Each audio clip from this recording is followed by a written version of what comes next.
Assalamualaikum warahmatullahi wabarakatuh.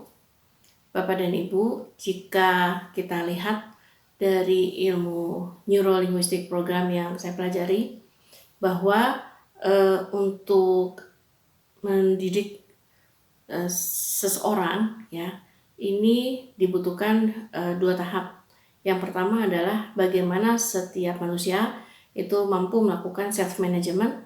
Lalu yang kedua, bagaimana setiap ketika self managementnya sudah beres, maka dia akan siap untuk melakukan relationship management.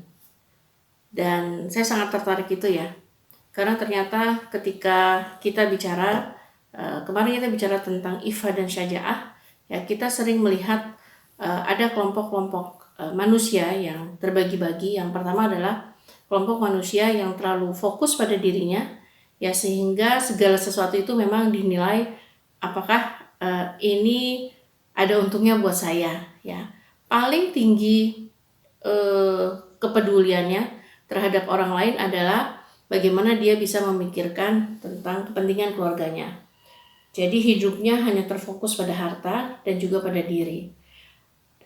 Ada juga yang sedikit lebih tinggi kelasnya, yang diurusnya di dalam hidupnya itu sudah fokus tapi baru pada kepentingan keluarganya, ya. Lalu ketiga, ada lagi orang yang juga sudah memikirkan diri, kerabat, dan juga siap membantu orang lain.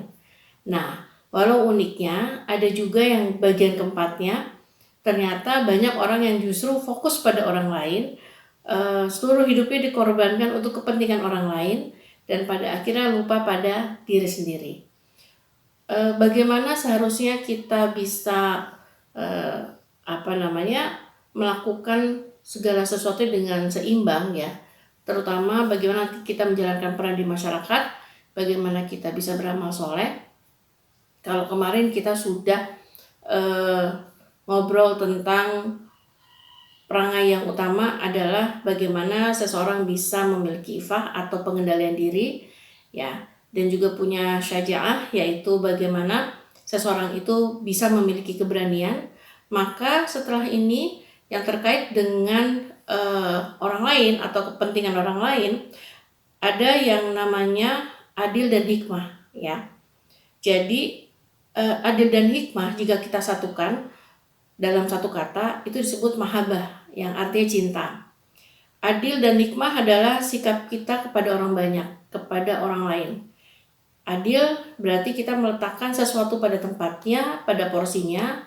Kita juga mengembalikan hak orang lain, kita mengembalikan barang orang lain, dan hikmah inilah yang akan menuntun kita pada jalan yang akan menuntun pada kebenaran. Ifah dan syaja'ah terkumpul di dalam sebuah kesederhanaan, ya, atau iktidal. Adil dan hikmah berkumpul dalam sebuah mahabbah. Jadi cinta di sini adalah dimaksud bagaimana seseorang itu bisa memandang sesama manusia sebagai kecintaan yang memang perlu dibela, ya. Cinta ini akhirnya akan mengandung sebuah kebenaran, sebuah kejujuran, sebuah amanah, dan akhirnya menjadi tiang keadilan, ya. Dan ketika keadilan itu sudah ditegakkan, maka setiap orang akan mendapatkan banyak hikmah. Nah, terakhir,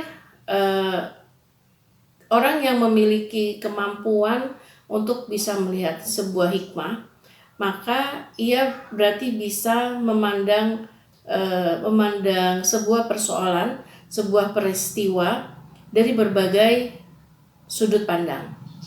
Di dalam dunia tadi yang saya sebutkan, Neurolinguistic Program itu, inilah yang disebut reframing, ya. Jadi bagaimana kita bisa memandang sebuah peristiwa itu yang awalnya bisa jadi kita maknai negatif, ya, namun ketika kita tadi sudah bisa melakukan pengendalian diri, ya, termasuk mengendalikan apa yang kita pikirkan, ya, maka tindakan selanjutnya adalah bagaimana kita bisa yang makna negatif tadi, ya, kita bisa menggiring pikiran kita kepada sudut pandang yang mungkin lebih memberdayakan, mungkin sudut pandang yang selama ini kita tidak pernah berdiri di sisi-sisi yang tersebut, ya.